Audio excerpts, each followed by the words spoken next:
사도 바울이 옥중서신으로 감옥에서 에베소 교회 교인들에게 쓴 편지의 내용입니다. 실제로 보시면 복음을 위하여 사역을 감당하게 있어 자신의 능력이 아닌 그의 능력, 즉 하나님의 능력이 자신을 통해서 역사했음을 고백하고 있는 장면을 말하고 있습니다. 그래서 에베소서에서 말하는 하나님의 능력이란 바로 예수 그리스도와 부활하신 능력, 그리고 여기서 말하는 교회는 건물을 말하는 것이 아니라 주님의 이름으로 모인 우리를 말하고 있다는 거예요. 그가 이방인에게 복음을 전파하고 감옥에 갇힘에도 자신이 혼자 복음을 위하여 한 것이 아니라 그 그리스도의 능력으로 인해서 자신이 계속해서 이방인을 위해서 사역을 했고 복음을 전할 수 있었다라고 말을 하고 있다는 거예요. 사도 바울이 복음을 위하는 일꾼이 된 것은 바로 오늘 보시면 하나님의 은혜의 선물을 받았기 때문에 내가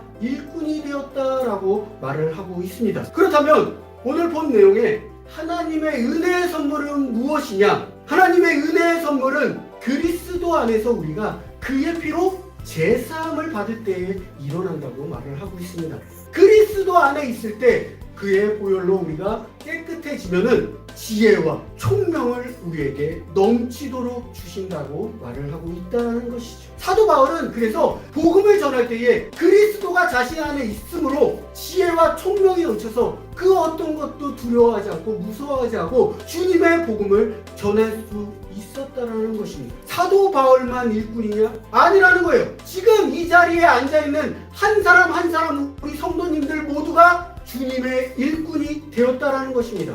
사도 바울이 이방인에게 복음을 전한 것처럼 우리도 우리의 삶에서 하나님의 일꾼이라는 생각을 가지고 우리가 하나님의 일꾼이 되었노라 라고 고백을 하면서 나가야 된다는 거예요. 복음을 전해야 된다는 거예요. 그 복음이 바로 하나님이 주신 선물이라는 것입니다.